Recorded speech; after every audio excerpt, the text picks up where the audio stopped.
Hi everybody, welcome to the hopefully not too long tutorial on how to use our maintenance and contingency map of Cuenca here in the Expat hub. Now, I tried to do it as straightforward as I could. Hopefully it is something that people can get used to. I can definitely start arranging some things around if you'd rather have this looking a different way. And the idea is that you use all of the different features here or characteristics to your best advantage. The first thing I want to start with is my own form for event reports. If you do have a smartphone and you do have some time with you, whenever you are present in a particular event that you know is going to cause a little bit of havoc, or that it's with traffic, flood, something in the public infrastructure went really wrong, and traffic is going to be hindered, flow of people is going to be hindered, an entire sector is going to be out of water, out of electricity, or something else, even out of gas and whatever it is. I would like you to participate in reporting it. I will definitely be trying to update the map as soon as possible.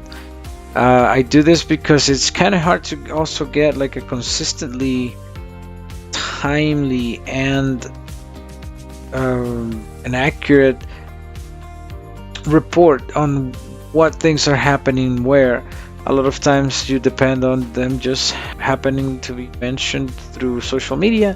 So, the institutions don't publish everything they do, and sometimes they publish things a little late, and sometimes they only publish when they start, but never when it ends, and it's kind of already cleared up for people to go through.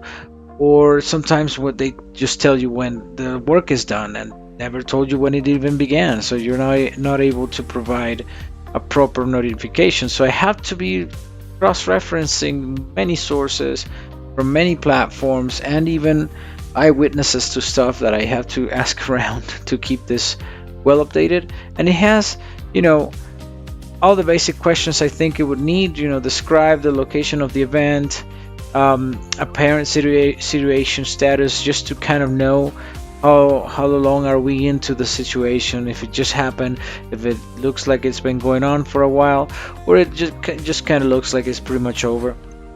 The involved authorities, I guess you can just pick the most logical one in case you didn't really see one.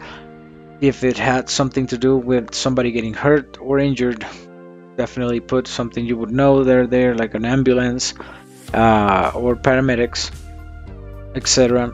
Type of hindrance, a power outage, blocked road, water service. If it's more than one, I guess I'll have to follow up.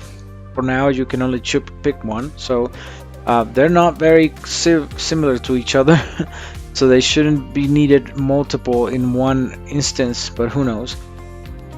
Then files and media, so if you can take a picture, please do. It's not mandatory. If you don't have it or don't want to upload it, it's fine, but it would really help me out if you did upload a picture.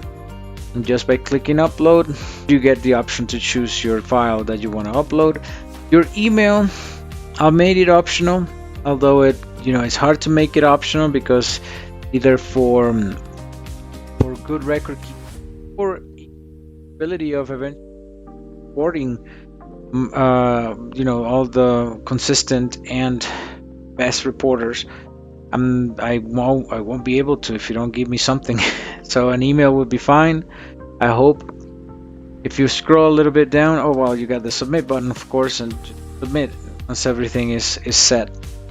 Here in the map, you gotta click the play button to get it started, and you got your different things that are pointed out in the map.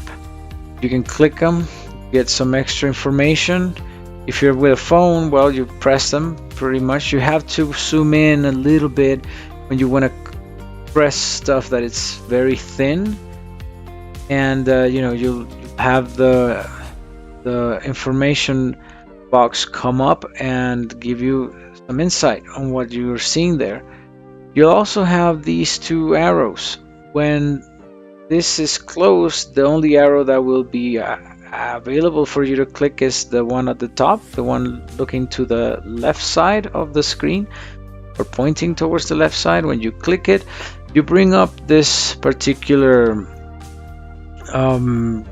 sidebar menu.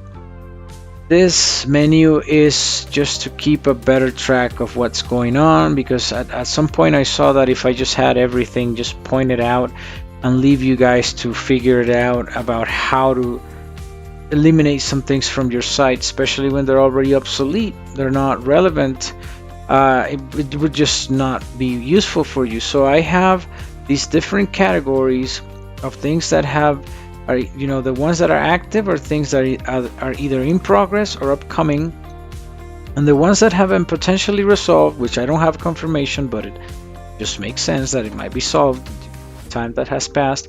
You'll find them here, but they'll be by default made not visible.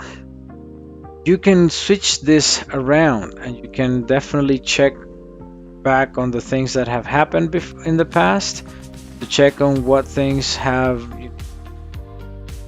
just happened in town, whether that is an outage of a type of service, a blocked road due to restoration works, or whatever. You can make it all visible if you just want to visually navigate and search them. Either one, the ones that have been confirmed resolved, which as you can see are in that many. But anyway, the ones you might want to check out more often are the ones in progress and the ones upcoming, so that you're aware of what's up. And now here, in kind of like the final part of the core body of this page, is the contingencies database, which also kind of keeps track of what's here in neatly summarized cards for you to just keep track of. And they have a status here. They have obviously the name that puts you into proper context of the particular event that happened. Sometimes very close to accurate duration of the event, and other times it's going to be a very broad estimate, but generally the starting point is accurate, just the rest that it could not be. A bit of an assessment of my own, whether it was something that just kind of came up or was it programmed.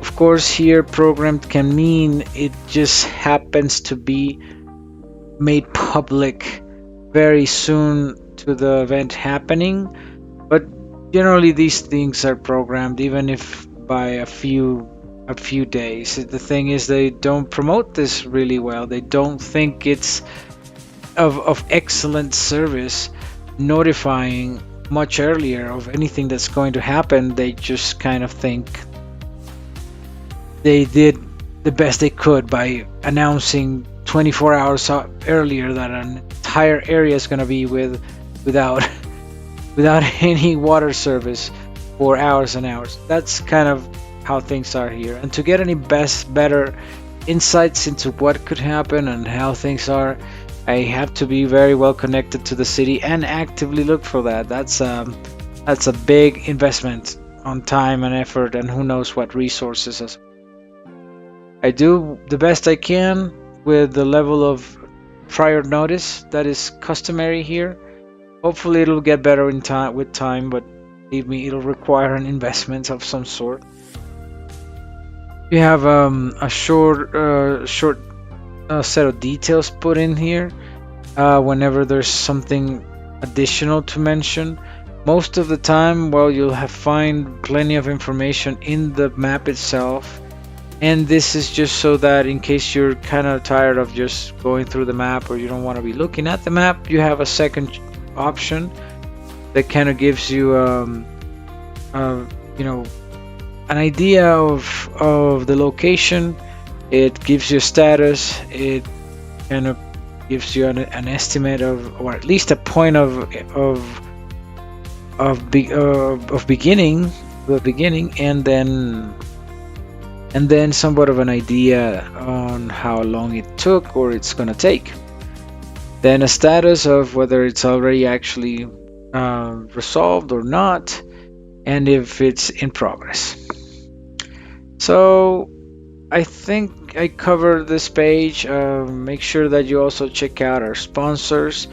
They definitely should be checked out. They have great services or great products as well, and they're very eager to let you try their customer service and their professional services so that you give them a try. Thank you for watching this tutorial, and I hope you enjoy this and many other services and tools we will be putting out there for you to have an easier time in Cuenca and just trying to make the most of your retirement. Have a good day.